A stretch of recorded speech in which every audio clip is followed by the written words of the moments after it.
अस्सलामुअलैकुम व्यूअर्स।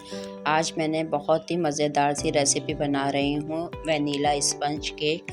वो भी बहुत आसान रेसिपी के साथ और इजी मेथड के साथ हर कोई आसानी से बना सकता है। ये देखें कितना नरम मुलायम बना है और फ्लफी बना है बिल्कुल। मैं आपको काट के भी दिखा रही हूँ, बिल्कुल सॉफ्ट बना है। ये देखिए, यकीनन। आइए मैं सबसे पहले इसके इंग्रेडिएंट्स आपको बता दूं। मैंने 3 अदद अंडे ले लिए हैं और इसको मैं बीट करूंगी। अगर आपके पास बीटर नहीं है तो परेशान मत होइए, आप इसी मेथड को ब्लेंडर में भी कर सकते हैं आसानी से।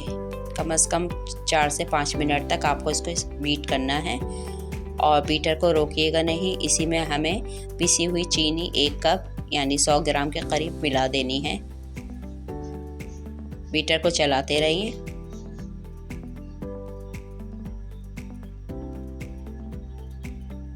और इसको अच्छे से बीट करते रहिए।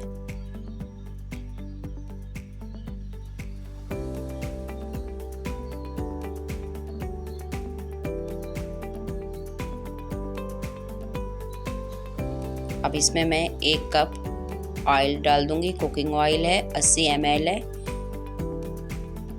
इसको भी ऐड कर दूंगी और अब हम अच्छे से इसको 4 से 5 मिनट तक बीट करेंगे।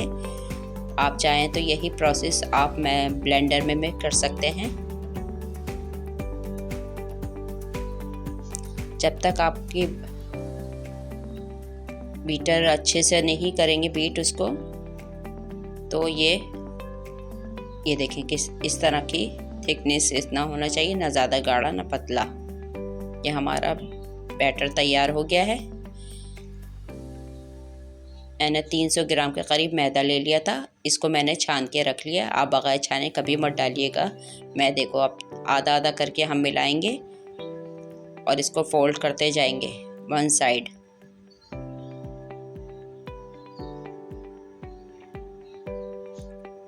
इसलिए मैं आसान रेसिपी के साथ बता रही हूँ, स्टेप बाय स्टेप फॉलो कीजिएगा ताकि आप भी आसानी से बना सकते हैं। और इसको आराम से वन साइड ही आप इसको भी फोल्ड करना शुरू कीजिएगा। बचा हुआ मैंने मैदा वो भी ऐड कर दिया है और 1 टीस्पून मैंने बेकिंग पाउडर लिया है, बेकिंग सोडा नहीं लिया। ये बात ध्यान में रखिएगा जहन में कि बेकिंग सोडा नहीं डालना, बेकिंग पाउडर डालना है 1 टीस्पून। अब हम इसको अच्छे से मिक्स कर देंगे। ये देखें बैटर हमारा इतना अच्छा से फोल्ड होता जा रहा है और हर चीज़ मिक्स होती जा रही है।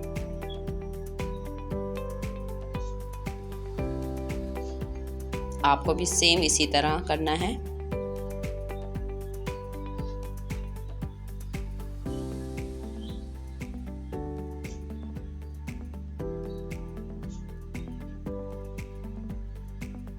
अब इसमें मैं वनीला एसेंस के 2-3 ड्रॉप डालूंगी।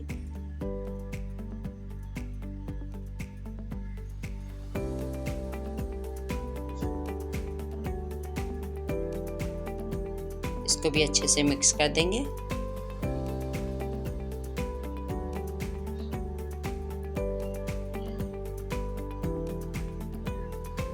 ये देखिए बैटर हमारा कितना अच्छा सा स्मूथ सा रेडी हुआ है। ये देखें ये जिगजैग बन रहा है ना, इस तरह की थिकनेस होनी चाहिए, ना ज़्यादा गाढ़ा ना ज़्यादा पतला। ये जिगजैग बनना चाहिए। मैं एक मोल्ड ले लूँगी। ज़रूरी नहीं कि ये नॉन स्टिक है, आपके पास सिल्वर का तो आप सिल्वर का ले लीजिएगा। बटर पेपर पर ऑयल लगा लिया है मैंने, अच्छे से ग्रीसिंग कर दी है।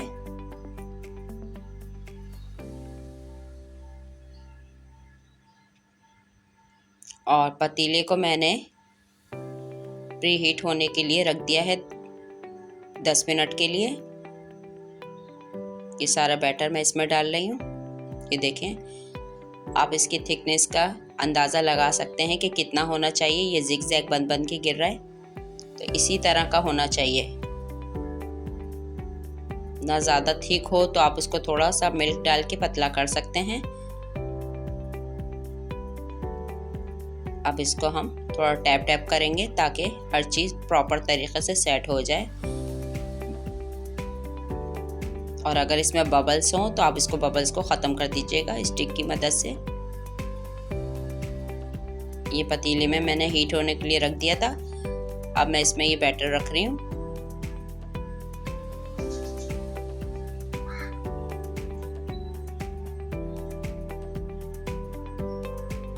और ये मैं इसे लो फ्लेम पे 35 से 40 मिनट तक बेक होने के लिए रख दूंगी। ये देखिए हमारा टाइम हो गया है।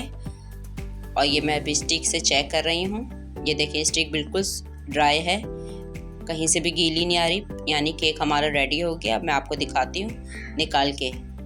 अभी ये बहुत गर्म है, फिर मैं आपको निकाल के दिखा रही हूँ। ये देखें कितना अच्छा तैयार रेडी हुआ है हमारा केक, और एकदम नरम मुलायम है, सॉफ्ट है बिल्कुल और फुला फुला है।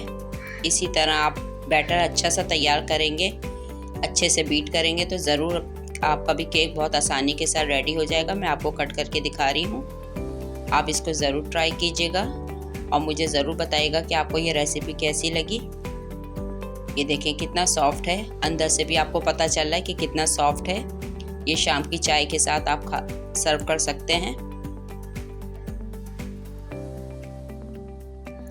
आज की रेसिपी बस इतनी थी। नेक्स्ट वीडियो में नेक्स्ट रेसिपी के साथ हाजिर होंगी। अपना बहुत ख्याल रखिएगा। मेरी वीडियो को लाइक कीजिए, शेयर कीजिए, सब्सक्राइब कीजिए। अल्लाह हाफिज़।